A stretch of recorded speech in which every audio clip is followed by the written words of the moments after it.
नमस्कार, MP news cast में आपका स्वागत है। मैं हूं आपके साथ दीप्ति भटनागर।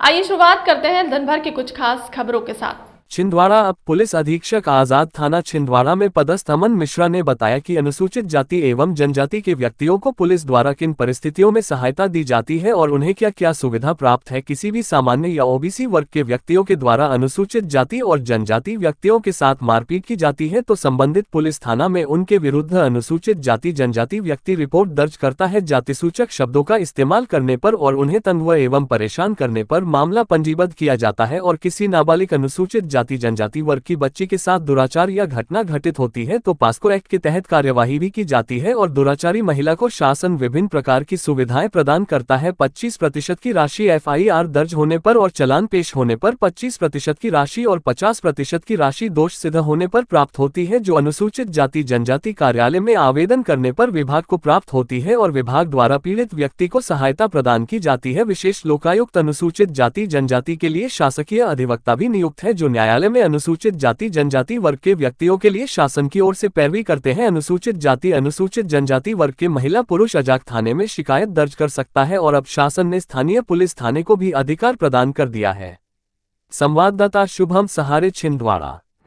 इस एक्ट की कार्यवाही के दौरान जितनी बार भी पीड़ित को बयान के लिए बुलाया जाएगा तो उसको आने जाने का किराया सरकार देगी, साथ ही उसकी मजदूरी का जो नुकसान होता है उसको भी सरकार देती है। इसके लिए अलग से प्रत्येक वर्ष फंड स्वीकृत होता है, जो कलेक्ट्रेट से जिला पुलिस के पास आता है और जिला पुलिस से प्रत्येक थानों में जाता है। इसके साथ ही जो भी मामले होते हैं उनमें चालान लगने की दशा, एफआईआर की दशा और सज़ा पड़ने की दशा, सब में परसेंटेज निर्धारित है। तो एफआईआर होने पे परसेंटेज 25, चालान होने पे 25% और सज़ा होने पे 50%। ऐसे हर मामले के हिसाब से पीड़ितों को राहत राशि का प्रावधान भी किया गया है।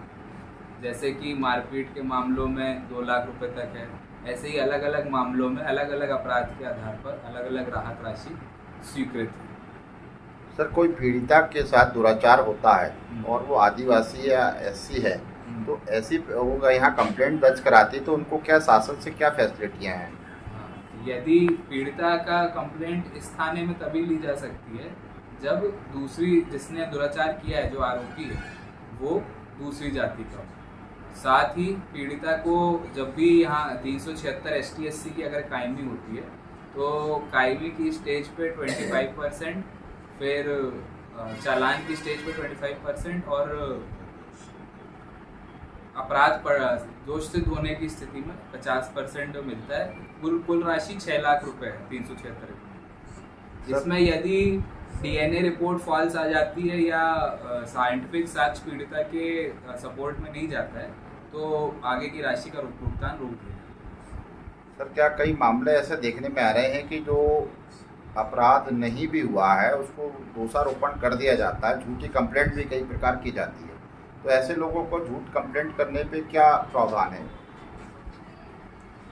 ST/SC एक्ट में इसका अलग से कोई प्रावधान नहीं है, परंतु IPC में सेक्शन 182-211 है, पुलिस को मिथ्या साक्ष्य देना और झूठी कंप्लेंट करने में उसके अंतर्गत कार्रवाई की जा सकती है। आपका शुभ नाम सर? अमन मिश्रा, DSP AJK छिंदवाड़ा।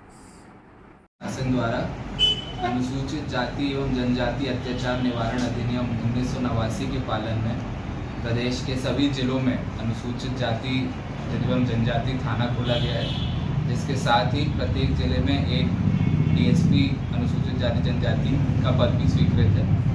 इन थानों के माध्यम से जो भी हमारे अनुसूचित जाति जनजाति के भाई लोग हैं उनके साथ यदि कोई ऐसी समाज जो कि अनुसूचित जनजाति जाति में नहीं आती के द्वारा कोई अत्याचार किया जाता है, जिस अत्याचार की परिभाषा एक्ट में दी गई है, तो वो लोग इस थाने में आकर अपनी रिपोर्ट कर सकते हैं। ये शुरुआत में केवल इसी थाने में अनुसूचित जाति जनजाति की रिपोर्ट हुआ करती थी, पर बाद में शासन द्वारा ये देखते हुए कि पीड़ितों को जिले के दूर दूर से मुख्यालय तक आकर अपनी रिपोर्ट करानी पड़ती है, इसके लिए ये सुविधा दे दी गई है कि अब कोई भी पीड़ित अपने संबंधित थाने में ही इसकी रिपोर्ट ST/SC की रिपोर्ट कर सके। इस एक्ट की कार्यवाही के दौरान जितनी बार भी पीड़ित को बयान के लिए बुलाया जाएगा तो उसको आने जाने का किराया सरकार देगी, साथ ही उसकी मजदूरी का जो नुकसान होता है उसको भी सरकार देती है। इसके लिए अलग से प्रत्येक वर्ष फंड स्वीकृत होता है, जो कलेक्ट्रेट से जिला पुलिस के पास आते हैं और जिला पुलिस से प्रत्येक थानों में जाते हैं। इसके साथ ही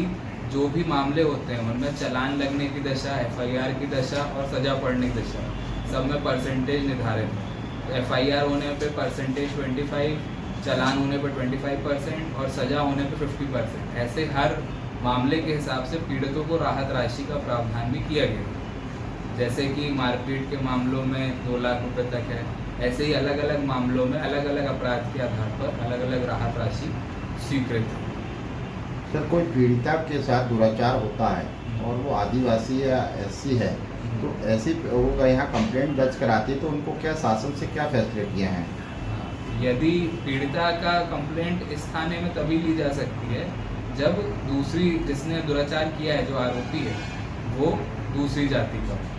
साथ ही पीड़िता को जब भी यहाँ 376 ST/SC की अगर कायमी होती है तो कायमी की स्टेज पे 25%, फिर चालान की स्टेज पे 25% और अपराध पर दोष सिद्ध होने की स्थिति में 50% मिलता है। कुल राशि 6 लाख रुपए है 376 में। इसमें यदि DNA रिपोर्ट फॉल्स आ जाती है या साइंटिफिक साक्ष्य पीड़िता के सपोर्ट में नहीं जाता है तो आगे की राशि का भुगतान रोक दें। सर, क्या कई मामले ऐसे देखने में आ रहे हैं कि जो अपराध नहीं भी हुआ है उसको दोषारोपण कर दिया जाता है, झूठी कंप्लेंट भी कई प्रकार की जाती है, तो ऐसे लोगों को झूठ कंप्लेंट करने पे क्या प्रावधान है?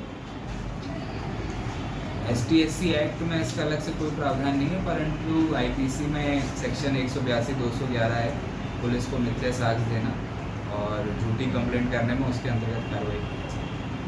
आपका शुभ नाम सर? अमन मिश्रा, DSP AJK छिंदवाड़ा।